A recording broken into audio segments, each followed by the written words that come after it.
ஒவ்வொரு ஆண்டும் கொள்ளிடம் ஆற்றில் வெளியேற்றப்படும் உபரி நீர்.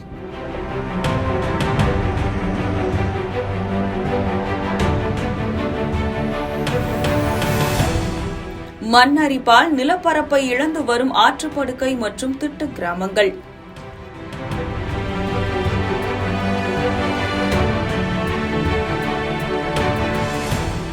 அடுத்தடுத்து வீடு, விளைநிலங்களை இழந்து வெளியேறும் மக்கள்.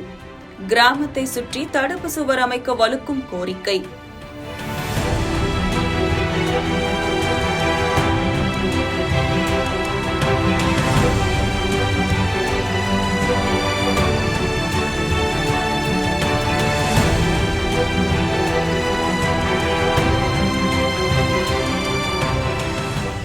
ஒவ்வொரு ஆண்டும் ஜூலை முதல் அக்டோபர் மாதம் வரை கர்நாடகா மாநிலத்தின் காவிரி நீர்பிடிப்பு பகுதிகளில் பெய்யும் கனமழை காரணமாக மேட்டூர் அணைக்கு வரும் வெள்ள நீர் முழு கொள்ளளவை எட்டியதும் காவிரி ஆற்றின் வழியே கொள்ளிடம் ஆற்றில் திறந்துவிடப்படுகிறது. இந்த நீர் மயிலாடுதுறை மாவட்டம் சீர்காழியை அடுத்த கொள்ளிடம் ஆற்றின் வழியாக பயணித்து பழையார் துறைமுகம் அருகே வங்கக்கடலில் கலக்கிறது. கடந்த காலங்களில் 10,000 கன அடியில் தொடங்கி 2.50 லட்சம் கன அடி வரை வெள்ளம் திறக்கப்பட்டுள்ளது. இந்த ஆண்டும் கர்நாடகா அணைகளிலிருந்து வெளியேற்றப்பட்ட உபரி நீர் மேட்டூர் அணை நிரம்பியதும் கொள்ளிடம் ஆற்றில் திறக்கப்பட்டுள்ளது. கடந்த 4 நாட்களாக 1 லட்சம் கன அடிக்கும் அதிகமான நீர் பழையார் துறைமுக முகத்துவாரம் வழியாக பயனற்ற முறையில் கடலில் கலந்து வருகிறது. கொள்ளிடம் ஆற்றில் ஆண்டுதோறும் பெருமளவு வெள்ளம் திறக்கப்படுவதால் சீர்காழி அருகே உள்ள கொள்ளிடம் ஆற்றுப்படுகையில் அமைந்துள்ள நாதல் படுகை, முதலை மேடு திட்டு, திட்டுப்படுகை, வெள்ள மணல் போன்ற கிராமங்கள் தங்கள் நிலப்பரப்பை படிப்படியாக இழந்து வருகின்றன.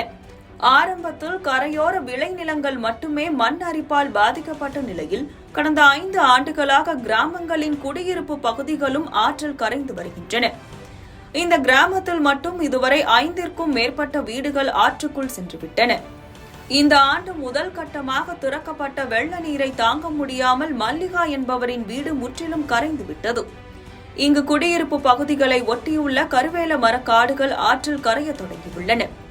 இந்த கிராமங்களிலும் மண் அரிப்பு அதிகரித்துள்ளதால் நிலப்பரப்பு குறைந்து வருகிறது.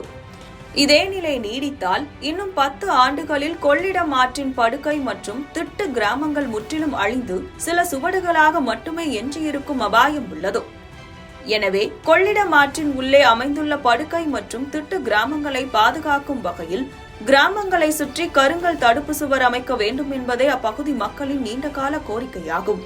இந்த கோரிக்கையை அரசு பரிசீலித்து உரிய நடவடிக்கை எடுப்பது அவசியமாகும். வருஷம் எல்லாம் வருது, ஒரு வீடாக போயிடுது தண்ணியில். ஆனால் கவர்மெண்ட்டில் எந்த ஒரு பார்க்குறாங்க, எழுதிட்டு போவாங்க, எந்த நிவாரணம் எங்களுக்கு கொடுத்தது கிடையாது. ஊருக்கு என்ன காடுக்கு பிறகு தருவாங்களோ அதுதானே, எந்த வீடு விழுந்தாலும் அதுக்குள்ள ஒரு நிவாரணம் எதுவுமே கொடுக்க மாட்டாங்க. ஆனால் நோட் பண்ணிட்டு போவாங்க தவிர எதுவும் பார்க்க மாட்டாங்க. இப்போ என் வீடும் போயிடுச்சு, இதுக்கும் எழுதிட்டு தான் போயிருக்காங்க, பார்த்துட்டு போயிருக்காங்க. எந்த நிவாரணம் கொடுக்க போகிறதில்ல. எங்களுக்கு நான் போகிறத பற்றி கவலைப்படல, இருக்கிற ஊரே இல்லாத போயிடும் 10 வருஷத்தில். அதனால ஒரு கல் கொட்ட வேண்டி, இந்த நாள் படம் இருக்கிற மாதிரி கல் கொட்ட வேண்டி கேட்டுக்கொள்கிறேன். இந்த கொள்ளிடம் ஆற்றுல மேட்டூர்லேருந்து ஒவ்வொரு நீரை திறந்து விட்டு எங்களுக்கு காலங்காலமாக அந்த தண்ணி திறக்கிற நேரம்லாம் 2 வீடு 3 வீடு ஒரு வருஷத்துக்கு போயிட்டுருக்கு. இது வரைக்கும் 4-5 வீடு போயிட்டுது. இப்போ இந்த வீடு போயிட்டுது.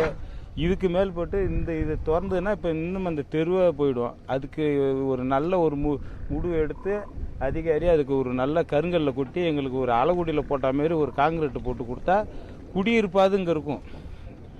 இப்போ போய் ஒரு 10 குழி வாங்குற அளவுக்கு இங்கே நிலைமை இல்லை. ஆற்றுல எல்லாம் சுற்றி ஆற்றுல விட்டுவிட்டு இப்போ தலைமூட்டில் தான் இருக்கிறோம். எங்களுக்கு இந்த கருங்கல்ல கூட்டிட்டா நாங்கள் குடியிருப்பு இங்கே இருப்போம். வெள்ளம் வர்றதை பற்றி நாங்கள் யோசனை பண்ணல. ஆனால் அந்த ஊர் இடிக்கிறது தான் எங்களுக்கு பெரிய இதாக இருக்குது, கவலையாக இருக்குது. இது அதிகாரியெல்லாம் முதலமைச்சர் இருந்து அதுக்கு ஒரு கவனம் செலுத்தி எங்களுக்கு இந்த கருங்கல்ல கூட்டுறதை ஏற்பாடு பண்ணணும்.